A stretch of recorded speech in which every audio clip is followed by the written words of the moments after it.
নির্দেশ অনুযায়ী তাদের কম্পেনসেশন আমরা দেব 10 লাখ টাকা করে। কন্ট্রাক্টরকে বলেছি যে ওখানে যেতে, বাড়ির লোকেরা আসলে ওটা পিএম রিপোর্ট করে যা করতে হবে। আর আমাদের থানার বড়বাবু আছেন, উনি এখানকার ওই রিপোর্টটা দেবেন, দিয়ে ওটাতে পাঠাতে হবে, পাঠিয়ে এই কাজগুলো হবে কালকে। যেক্ষেত্রে এর আগেও এই লেদার কমপ্লেক্স থানা এলাকা থেকেই ঠিক এইভাবেই শ্রমিকরা নেমেছিল ড্রেন পরিষ্কার করতে গিয়ে মারা যাওয়ার ঘটনা ঘটে। এর আগে কুদঘাটে আমরা দেখেছি ড্রেন পরিষ্কার করতে, ড্রেনের কাজ করতে। এক্ষেত্রে এই যে সুপ্রিম কোর্টেরও একটা গাইডলাইন আছে, তারপরেও এই এটা একটা জিনিস হচ্ছে যেটা হচ্ছে যে পরিবেশটা নরকুণ্ড হয়ে রয়েছে। আমাদের এখানকার নেতা রাকেশ ও বলছিল যে সবাই ডিসচার্জগুলো করে দিচ্ছে। ডিসচার্জ করে দিতে কি হয়, কেমিক্যাল দিয়ে, এটা লেদার প্রসেসিংয়ের জল তো, এটা অ্যাকচুয়ালি সিএপিটিতে যাওয়ার কথা, সেটা রাস্তায় যাচ্ছে বলে এটা থেকে রিয়াকশন হয়ে একটা গ্যাস সৃষ্টি হচ্ছে। আর দ্বিতীয়ত হচ্ছে, এটা আমি নিশ্চিতভাবে ইনকোয়ারি করব, এবং আমাদের থানার বড়বাবু আছেন, উনিও ইনকোয়ারি করবেন যে কজ অফ ডেথটা কি, কেন এটা হঠাৎ করে একটা মানুষের ভেতরে ঢুকলো, কেন মারা গেল, এবং কেন তারপর তাকে বাঁচাতে গিয়ে আবার দুজন মারা গেল।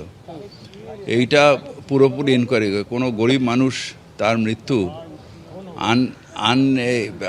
আনআইডেন্টিফাই, মানে কারণটা জানা যাবেন, এটা হতে পারে না।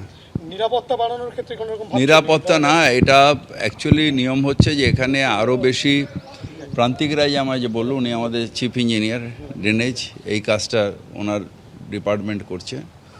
তো ওনার কথা অনুযায়ী যে এটা গ্যাস ফর্মেশন হচ্ছে বাইরের থেকে জলগুলোকে গিয়ে লিকেজ হয়ে, তাহলে কেন ইন্সপেকশনটা ঠিক মতন হলো না, কেন শ্রমিককে নাগানো হলো, কেন পাম্প লাগিয়ে পরিষ্কার করা বা আগের থেকে টেস্ট করে যে এখানে কোনো বিষাক্ত গ্যাস আছে কি না সেগুলো করা হলো না। কারণ অ্যাকচুয়ালি এটা ডিউ কোর্সে আমাদের থানা করবে, এবং কাউকে ছাড়া হবে না যারা এটার জন্য দায়ী।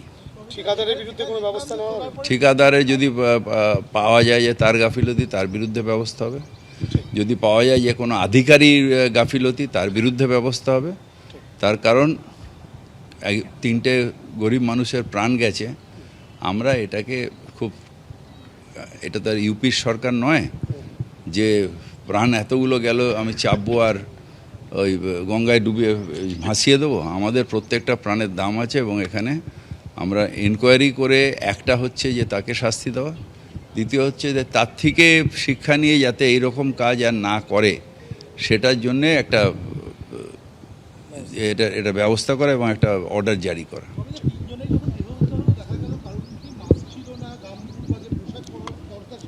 ছিল না, কারণ কি হয় যে গাইডলাইন্সগুলো সেগুলো অনেক সময় শ্রমিকরা মানেন না, আমার কিছু হবে না, লাফিয়ে নেবে পড়ে, তো তাতেই বিপদটা হয়। কিন্তু এর ক্ষেত্রে কি হচ্ছে, আমি তো পরে এসছি, সুতরাং এর ক্ষেত্রে কি হচ্ছে, আমার মুখ্যমন্ত্রী এক্ষুনি বলছে এক্ষুনি যাও, তো আমি চলে এলাম দৌড়ে। তো ইনকোয়ারি হোক, থানা ইনকোয়ারি করবে, আমাদের ডিপার্টমেন্ট ইনকোয়ারি করবে, তারপরে যেটা কেএমডিএ থেকে ইনকোয়ারি হবে। এটা এমএসএমইর কাজ, সেটা কাজটাকে এখানে এতে কেএমডিএ করছিল। এটা আমি জানতাম না যে এই কাজটা এখন একে দিয়েছে কেএমডিএকে। তো যাই হোক, এটা ইনকোয়ারি হবে, হয়ে যথাযথ ব্যবস্থা নেওয়া হবে। ঠিক, তাহলে তাদের কাজ করা উচিত নয়, বা যারা এখানে আধিকারিক ছিল, ইনচার্জ ছিল, তাদেরও এরকমভাবে শ্রমিকদের কাজ করার কথাই না। যদি আমার অ্যাফ্লুয়েন্ট চারিদিকে পড়ে থাকে, তাহলে এখানে আমি কাজই করব না। আমি আপনাকে ফলো করছি।